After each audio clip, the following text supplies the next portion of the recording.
नमस्कार दोस्तों, स्वागत है आपका मुकेश 24x7 यूट्यूब चैनल में। दोस्तों, आज हम आपको इस वीडियो के माध्यम से बताएंगे वैज्ञानिक सीवी रमण जी के बारे में। वैज्ञानिक सीवी रमण भारत में आधुनिक विज्ञान के अग्रणी थे। अगर इनका देखा जाए तो प्रतिभाएं किसी जगह की मोहताज नहीं हुआ करती हैं। 18वीं 19वीं शताब्दी साम्राज्यवादी देशों के अतिशय लूट का गवान बनी। इनके पीछे एक बड़ी वजह है कि शिक्षा व तकनीकी का विकास उन देशों में अपेक्षाकृत पहले व तेजी से हुआ। भारत जैसे उपनिवेश ने यहाँ से सीखकर यह सब ग्रहण किया, लेकिन प्रतिभाएं यहाँ भी जन्म लेती रही हैं। बस ये जरूरत थी तो उन्हें पोषित करने की, उन्हें पल्लवित करने की।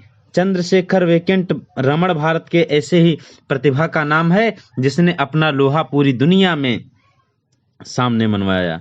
जिस समय यूरोपीय व अमेरिकी वैज्ञानिक ही लगातार नोबेल पुरस्कार से सम्मानित हो रहे थे, ऐसे में भारतीय रमण ने यह गौरव देश को दिलाया था। अगर इनका प्रारंभिक जीवन देखा जाए तो प्रसिद्ध भौतिक शास्त्री सीवी रमण का जन्म 7 नवंबर 1888 को तमिलनाडु के चित्रीरामपल्ली के एक सामान्य परिवार में हुआ था। इनके पिता भौतिक विज्ञान और गणित के अध्यापक थे।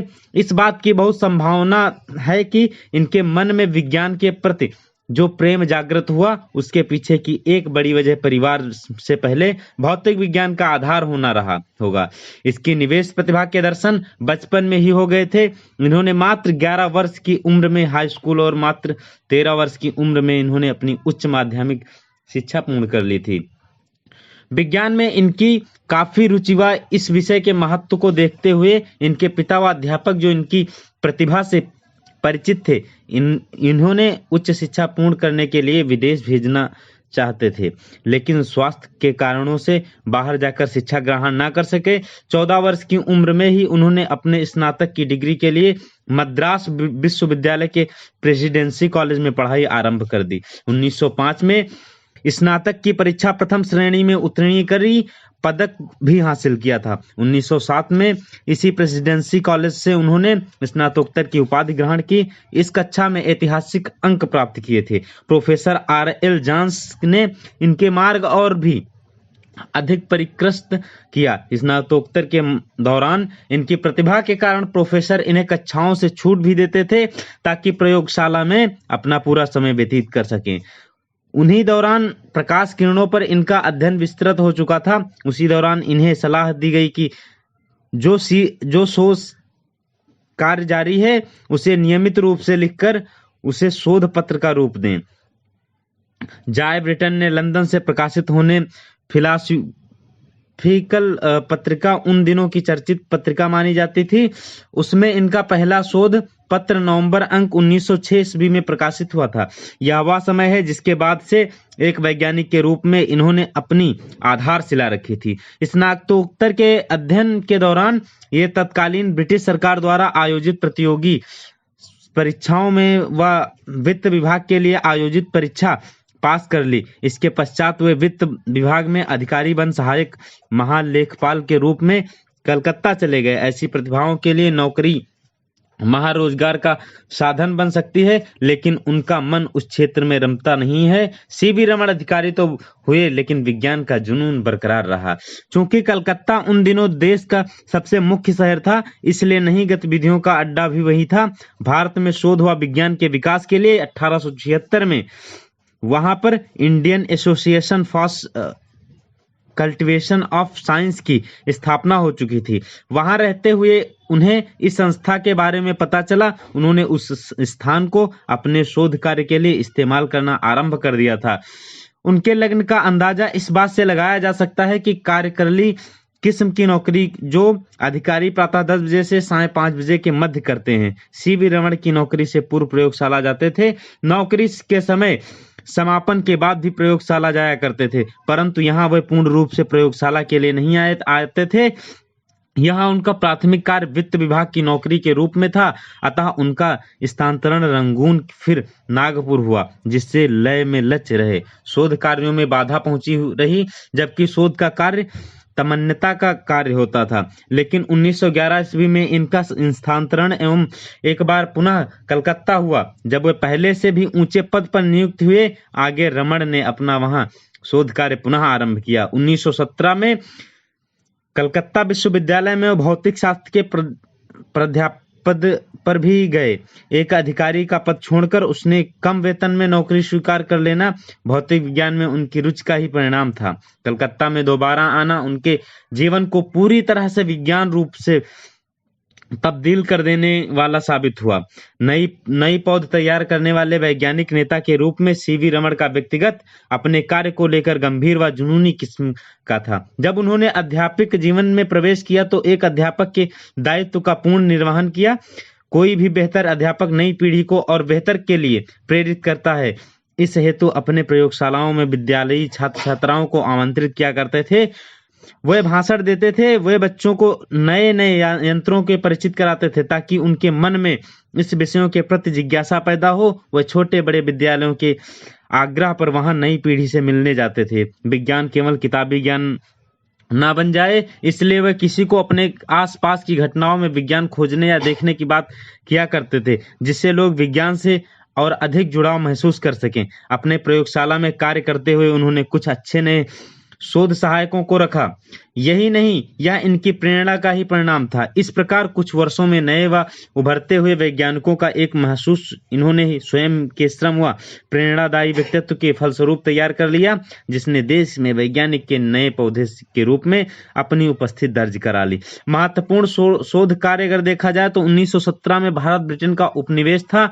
उस समय लंदन का ब्रिटिश राष्ट्रमंडल के विश्वविद्यालय के कांग्रेस में भारत का प्रतिनिधित्व सीवी रमण ने ही किया था। इसके बाद 1921 में ब्रिटेन के ऑक्सफोर्ड में विश्वविद्यालय कांग्रेस के लिए इन्हें पुनः आमंत्रित किया गया था। यह यात्रा उनके जीवन में एक नया मोड़ लाने वाली थी। यात्रा साबित भी हुई। जलीय मार्ग की उबाऊ यात्रा एक वैज्ञानिक को चिंतन का नया अवकाश देने वाली यात्रा साबित हुई। वह सागर के नीले रंग व आकाश के नीले रंग को लेकर सोचने लगे, इनका रंग नीला ही क्यों है। इससे पूर्व वैज्ञानिकों का यह मानना था कि सागर का नीला रंग इसलिए क्योंकि वह आकाश का प्रतिबिंब है। सीवी रमण को इस मान्यता से असंतोष था। उन्हें लगता था उसका नीलापन आकाश के प्रतिबिंब की वजह से नहीं था।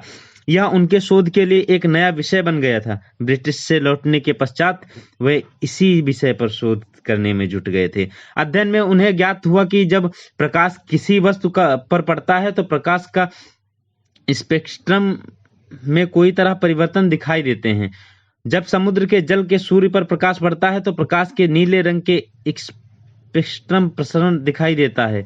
यह उसके नीलेपन का प्रमुख कारण है, जिसके प्रकीर्णन के समय नीले रंग को छोड़कर सभी रंग अवशोधित होते हैं, ऊर्जा में परिवर्तित हो जाते हैं, परंतु नीला रंग परिवर्तित हो जाता है, जिस वजह से समुद्र का रंग नीला दिखाई देता है। और उसकी खोज का उसके तार्किक उत्तर ने पूरी दुनिया के वैज्ञानिकों को एक हलचल मचा दी। प्रकाशिकी के क्षेत्र में विस्तृत अध्ययन के लिए 1924 ईस्वी में रमण को लंदन के अति प्रतिष्ठित रॉयल सोसाइटी के सदस्य बनाया गया।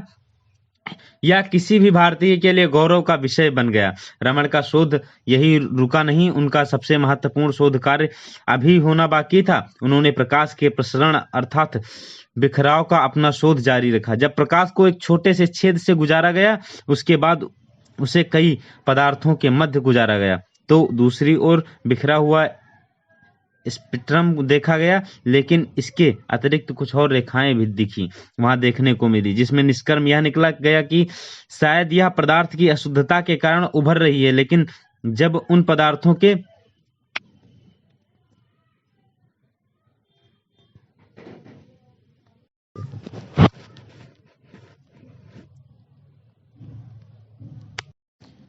अगर यहीं पे देखा जाए तो रमण संगीत में भी अच्छे गाता रहे। संगीत में गहरी रुचि होने का ही यह परिणाम था कि उन्होंने अनेक वाद्य यंत्रों का अध्ययन कर विश्व में यह साबित करने का प्रयास किया कि भारतीय वाद्य यंत्र की पश्चिम की तरह ही अनोखे और बेजोड़ हैं। उन्होंने संगीत की शिक्षा ग्रहण की और वाद्य यंत्रों की ध्वनियों पर अनुसंधान कार्य किया। उनका एक लेख जर्मनी के विश्वकोश में प्रकाशित हुआ था।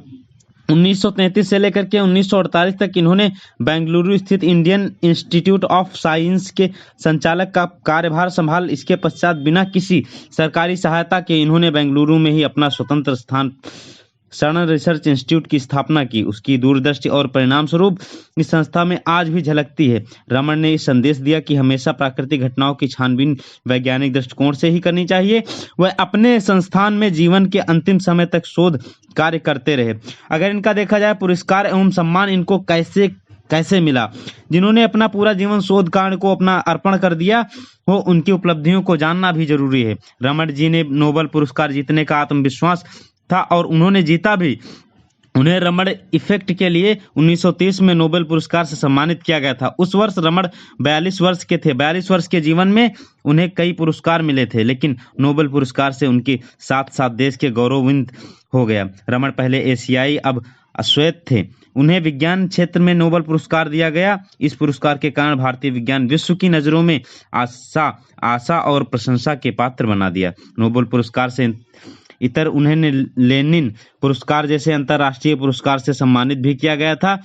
देश के सर्वोच्च सम्मान भारत रत्न से भी नवाजा गया था। उनका जीवन और प्रयोगशालाओं के लिए में भी गया परिश्रम आने वाली पीढ़ियों के लिए एक मिसाल है। किस प्रकार का साधन में प्रतिभाएं स्वयं कामों तराशा कर निखारती हैं।